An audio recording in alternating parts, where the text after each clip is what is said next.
Hey guys, welcome back to ఆర్హాస్ visuals. ఇదైతే చాలా అన్ఎక్స్పెక్టెడ్ బర్త్డే వ్లాగ్ అనమాట. ఈరోజు అయితే ఫుల్ హెడేక్ ఉండింది నాకు. సో ట్యాబ్లెట్ వేసుకొని పడుకున్నా. ఈలోగా సునీల్ వచ్చి త్వరగా రెడీ అవ్వు, ఈరోజు మా ఫ్రెండ్ 10th మ్యారేజ్ యానివర్సరీ, మనం మిడ్నైట్ సెలబ్రేషన్స్కి వెళ్ళాలి, కేక్ కటింగ్ ఉందని చెప్పాడు. నాకు చాలా బద్ధకంగా ఉన్నా సరే లేచి ఎలాగోలా లేజీగా రెడీ అయ్యి అనమాట. ఇక్కడ మీరు మేడం గారిని అబ్జర్వ్ చేయండి. ఆఫ్టర్నూన్ ఇచ్చాను నేను ఆ ఫ్లాగ్, పడుకున్న ఫ్లాగ్ పక్కనే పెట్టుకొని పడుకుంది. అసలు రాకీని అయితే అసలు టచ్ కూడా చేయనివ్వట్లేదు, ఫ్లాగ్ అసలు ఇవ్వట్లేదు. ఎటు తిరిగినా ఆ ఫ్లాగ్ పట్టుకొని తిరుగుతూ ఉండింది. ఈవిడ ఆటలకి అంతు పంతు లేకుండా పోతుంది అసలు. నేనైతే ఈ డ్రెస్ వేసుకొని రెడీ అయిపోయాను సింపుల్గా. ఎప్పుడు ఇలానే రెడీ అవుతా అనమాట. ఈసారి అయితే పెద్ద ప్లాన్స్ ఏం లేవు బర్త్డేకి. అసలు వ్లాగ్ చేద్దామన్న ఆలోచనే లేదు నాకు. సో ఎలాగో రెడీ అవుతున్నాను కదా, అర్హమ్మని కూడా రెడీ చేశాను కదా అన్నట్లు, నేను ఈ ఫ్లవర్స్ ఇవి బాగా వచ్చాయి కదా అన్నట్లు నేను ఈ వ్లాగ్ అనేది తీసుకుంటా ఉన్నాను. ఎప్పుడైనా పోస్ట్ చేయొచ్చులే అన్నట్లు. రోజు పూలు వస్తున్నాయని చెప్పాను కదా, ఇప్పటికీ చూడండి మీరు చూస్తే ఇంత చిన్న చెట్టుకి చాలా పూలు వచ్చాయి. నేను రెడీ అయ్యి కూడా చాలాసేపు వెయిట్ చేయించారు నన్ను. ఇంకా వస్తున్నా బయట ఉన్నా అని చెప్పి, తీరా చూస్తే వీళ్ళు పైన టెర్రస్ మీదే ఉన్నారు.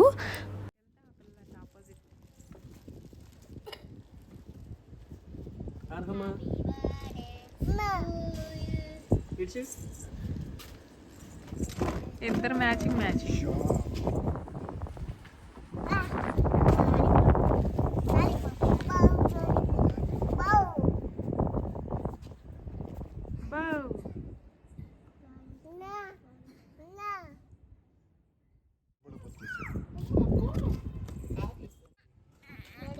వెయిట్ చేసింది చాలే కానీ ఇంకా పైకి రా అని కాల్ చేశాడు. ఇంకా సరే, ఇంకా అర్థమైపోయింది నాకు, ఇంకా వీళ్ళు ఇంకా పైన ఏదో సెట్ చేశారు అని.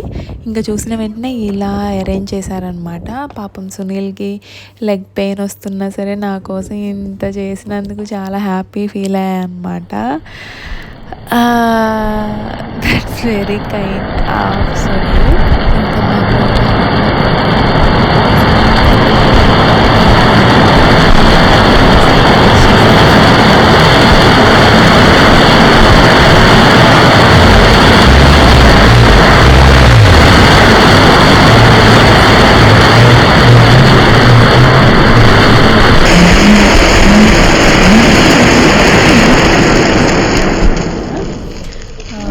నేను అవి చూస్తూ ఉన్నాను. తీరా చూస్తే వీళ్ళు ఇలా అరేంజ్ చేశారు. నేను అది చూసి హ్యాపీ ఫీల్ అయ్యాను. కాకపోతే ఆర్హమ్మ భయపడుతుందేమో అనుకున్నాను, కానీ వాడే ధైర్యంగా ఉన్నాడు. రాకమ్మ నాకు భయం అని దూరంగా పారిపోయాడు. అస్సలు ఎంతసేపు బతిమలాడినా రాలేదు. సరే, నేను ఇంకా దీనిలో కూడా నాకు సర్ప్రైజ్ అనమాట. వెనక ఈ 2 చిచ్చుబుడ్లే అనుకున్నా నేను, సౌండ్ ఏం రావు కదా అన్నట్లు అనుకున్నా. ఆర్హమ్మ మాత్రం రెప్ప వేయకుండా అలానే చూస్తుంది, అస్సలు కొంచెం కూడా భయపడలేదు తను. ఇది అయిపోయింది కదా అనుకునేలోపు ఇంకా అంటారు కదా, అవి పెట్టేశారు. సడన్గా వచ్చేసరికి నాకు భయం వేసింది. ఆర్హమ్మ భయపడుతుందో అని చెప్పి నాకు చాలా భయం వేసింది. మళ్ళీ భయపడిపోయి ఈ ఫీవర్ అలా ఏమైనా వచ్చేస్తుందేమో అని నాకు మనసులో చాలా భయంగా ఉంది. కానీ ఇది చాలా అన్ఎక్స్పెక్టెడ్ అనమాట. I'm so happy. ఇంకా మీ అందరికీ ఒక క్వశ్చన్ అనమాట, ఇది నాది బర్త్డే అని మీరు గెస్ట్ చేసి కామెంట్ సెక్షన్లో కామెంట్ చేయండి. నాకే భయం వేసి వెళ్దామా ఉందామా అన్నట్లు అటు ఇటు ఊగుతూ ఉన్నా అనమాట. సో అది ధైర్యంగా ఉన్నాను కాబట్టి ఇంకా మళ్ళీ నేను బ్యాక్ అయ్యాను. ఇదంతా చేసినందుకు థ్యాంక్ యూ వెరీ మచ్ బాబు. ఇంకా ఇక్కడితో అయితే మిడ్నైట్ సెలబ్రేషన్స్ అయిపోయాయి. రేపు ఏంటి అనేది తెలీదు. ఇంకా ఫైనల్గా ఫస్ట్లీ థ్యాంక్ గాడ్ ఇంకొక ఇయర్ నాకు ఇచ్చినందుకు.